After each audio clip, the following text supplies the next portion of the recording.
जय जिनेंद्र। पूर्णार्घ जैन ग्रंथवाचन अर्घ 6 भाग 18। वैचारिक विज्ञानता म्हणजेच सद्वाद आणि अनेकांत।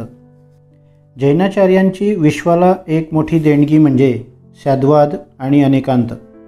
या विषयावर एवढी अगाध रचना आहे की अनेक ग्रंथ लिहून देखील विषय पूर्ण होणार नाही। म्हणूनच केवळ तौलनिक दृष्टीने विचार करावयाचा आहे आणि तोही थोडक्यात। सद्वाद जैन दर्शनाचा एक विशिष्ट नय सिद्धांत आहे। पदार्थाची सत्ता या सिद्धांताद्वारे अनेक मार्गांनी स्वीकारलेली आहे। त्यामुळे पदार्थाकडे आणि अनेक दृष्टिकोनाद्वारे पाहू शकतो। जगातील कोणतीच भाषा पूर्ण नाही आणि त्या भाषेमधून जे सांगितले जाते त्याचा अर्थ सदा सर्वदा सर्वत्र एकच नसतो। वेगवेगळ्या कारणांनी वेगवेगळे अर्थ लावले जातात। पदार्थामध्ये एकाच वेळी अनेक गुण असतात। सप्तभंगी नय। पदार्थाचे ज्ञान करून घेण्यासाठी 7 प्रकारच्या शंका निर्माण होतात। त्यामुळे आपण 7 प्रकारे प्रश्न करू शकतो आणि उत्तरही त्यामुळेच 7 प्रकारचे मिळू शकतात। 8 शंका 8 प्रश्न 8 उत्तरे शक्य नाही। तसेच 6 शंका 6 प्रश्न 6 उत्तरे यामुळे देखील पदार्थाचे संपूर्ण ज्ञान होणार नाही।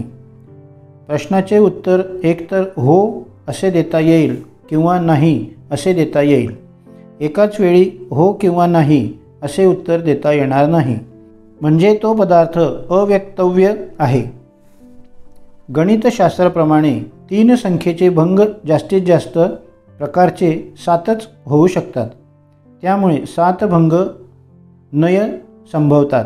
ते असे: 1 स्यात् अस्ति, 2 स्यात् नस्ति, 3 स्यात् अस्ति नस्ति, 4 स्यात् अवक्तव्य, 5 स्यात् अस्ति अवक्तव्य, 6 स्यात् नस्ति अवक्तव्य, 7 स्यात् अस्ति नस्ति अवक्तव्य।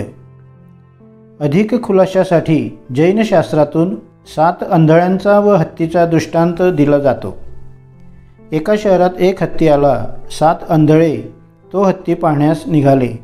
एकाने पाय चाचपून पाहिला। तो म्हणाला, हत्ती एक खांबासारखा आहे। दुसऱ्याने कान चाचपून पाहिला।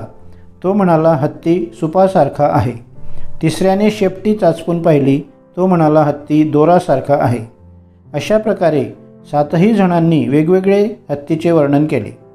पण वास्तविकता अशी की 7ही जणांचे वर्णन एकत्र केले तर हत्तीचे वर्णन पूर्ण होऊ शकते। स्यात् हा शब्द अत्यंत महत्त्वाचा आहे। स्यात् हा शब्द दृष्टिकोन दाखवणारा आहे। सद्वाद आणि बर्ट्रांड रसेल। एकाच वेळी एका पदार्थाला आपण सर्व बाजूंनी पाहू शकत नाही। त्यामुळेच स्यात् अर्थात अमुक एका दृष्टिकोनातून शब्द योजला आहे। बर्ट्रांड रसेल सुद्धा याचा स्वीकार करून मानतात की जर आम्ही पदार्थाचा सर्व बाजूंनी विचार प्राप्त केला तर आम्ही वस्तूच्या स्वरूपाची एक तार्किक तर्काने रचना करू शकतो। सर्व बाजूंनी विचार करण्याला त्यांनी पर्स्पेक्टिव्ह म्हटले आहे आणि तर्कीय रचनेला logical contact, perspective and logical construct. जगातील पदार्थांना एकाच अपेक्षेने पाहू शकत नाही। विभिन्न स्वरूपाला विभिन्न दृष्टिकोनातून पाहू शकतो। म्हणजे पदार्थाचे प्रत्यक्ष वास्तविक विषयगत पण आंशिक स्वरूप पाहू शकतो। सर्व दृष्टिकोन पारंपरिक रूपाने एकत्र येऊन संश्लेषणात्मक व्यवस्था झाली तर पदार्थांना पूर्ण पाहू जाणू शकतो। म्हणूनच रसेल यांनी सिस्टीम ऑफ पर्स्पेक्टिव्स ही पद्धती स्वीकारलेली आहे। रसेल यांनी केवळ अप्रत्यक्षीकृत दृष्टिकोनाचा विचार केला नाही तर अप्रत्यक्षीकृत दृष्टिकोनाचा अनपर्सिव्ड पर्स्पेक्टिव्स देखील स्वीकार केला आहे।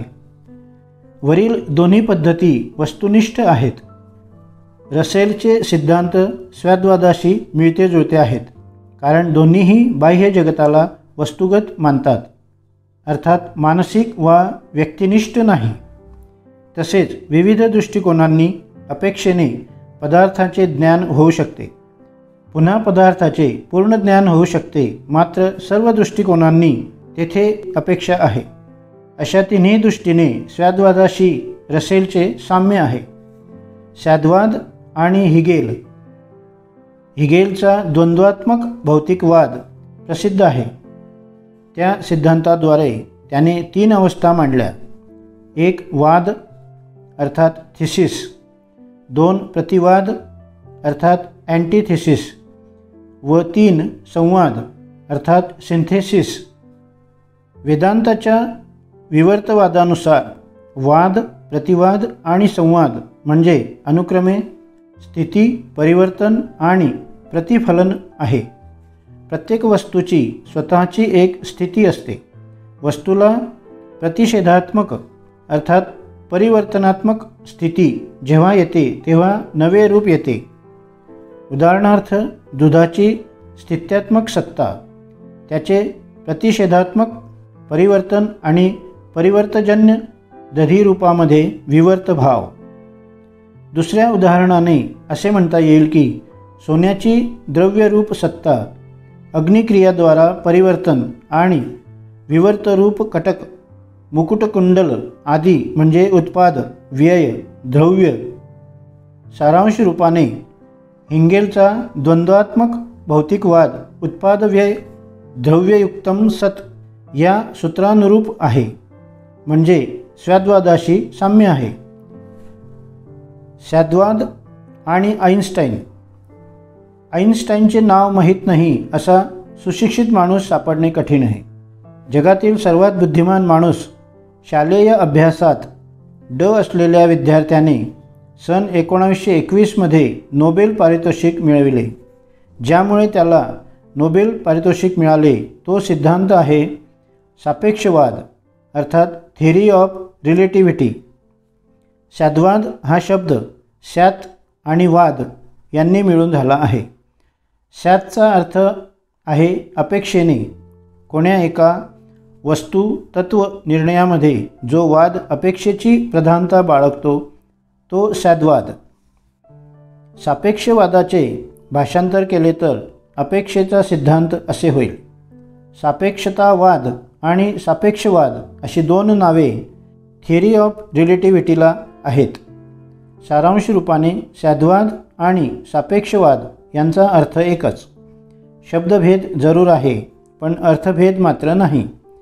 योगायोग म्हणा किंवा आश्चर्य म्हणा, डॉक्टर राधाकृष्णन यांची स्वद्वाद या शब्दाचे भाषांतर थिअरी ऑफ रिलेटिव्हिटी असेच केले आहे. स्वद्वादामध्ये वस्तूचे स्वरूप अपेक्षित असते. वस्तूचे वर्णन करताना एका गुणधर्मास मुख्य त्याच वेळी इतर दुसऱ्या गुणधर्मांना गौण करावे लागते. त्यावेळी जे सत्य आपण सांगतो ते अपेक्षित असते. म्हणूनच आइन्स्टाईन म्हणतात, we can only know the relative truth, the absolute truth is known only to the universal observer. अस्ति नास्ती शब्द स्वद्वादात अनेक वेळा येतात. त्याचप्रमाणे आहे आणि नाही हे शब्द सापेक्षवादात नेहमी येतात. आइन्स्टाईनचे एक उदाहरण पहा. एक मनुष्य लिफ्टमध्ये आहे. त्याच्या हातात सफरचंद आहे. लिफ्ट खाली येतानाच त्याने सफरचंद पाडण्यासाठी हात उलटा केला. परिणाम असा झाला की माणसाची खाली जाण्याची गती सफरचंदापेक्षा जास्त असल्यामुळे ते माणसाच्या तळहाताला चिकटून राहील. इतकेच नव्हे तर त्याचा दाब माझ्या हातावर पडला आहे असा त्यास भास होईल. म्हणजे पृथ्वीवर उभ्या असलेल्या माणसाच्या अपेक्षेने तर सफरचंद गुरुत्वाकर्षणाच्या योगाने खाली येत असेल, पण लिफ्टमध्ये असलेल्या माणसाच्या अपेक्षेने गुरुत्वाकर्षण काहीच नाही. म्हणजे गुरुत्वाकर्षण आहे सुद्धा आणि नाही सुद्धा. एके ठिकाणी निसर्गाविषयी ते म्हणतात, nature is such that it is impossible to determine absolute motion by any experiment whatever. याचे कारण सांगताना सर जेम्स जीन्स म्हणतो, गती आणि स्थिती अपेक्षिक धर्म आहेत. उभे असलेले जहाज पृथ्वीच्या अपेक्षेने स्थिर आहे, पण पृथ्वी सूर्याच्या अपेक्षेने गतिमान आहे. जहाज पृथ्वीबरोबर आहे. जर पृथ्वी सूर्याभोवती फिरली नाही तर जहाज सूर्याच्या अपेक्षेने स्थिर होईल, पण दोन्ही इतर ताऱ्यांच्या अपेक्षेने गतिमान असतील. सूर्य जरी स्थिर झाला तरी अतिदूर ताऱ्यांच्या अपेक्षेने गतिशील आहे. आकाशात अशा प्रकारे आपण पुढे पुढे गेलो तर स्थिर कोणतीच वस्तू मिळणार नाही. सॅद्वाद म्हणतो, परमाणु नित्यही आहे आणि अनित्यसुद्धा. सापेक्षवादाचा ज्यावेळी जगात खूपच गाजावाजा झाला त्यावेळी आईन्स्टाईनच्या पत्नीने विचारले, मी सापेक्षवाद कसा समजावून सांगू? उत्तर देताना आईन्स्टाईन म्हणाले, जेव्हा एखादा तरुण एका सुंदर तरुणीशी गुजगोष्टी करतो त्यावेळी त्याला 1 तास 1 मिनिटासारखा भासेल, पण त्यालाच जर गरम चुलीवर जर बसवले तर 1 मिनिट 1 तासासारखा भासेल.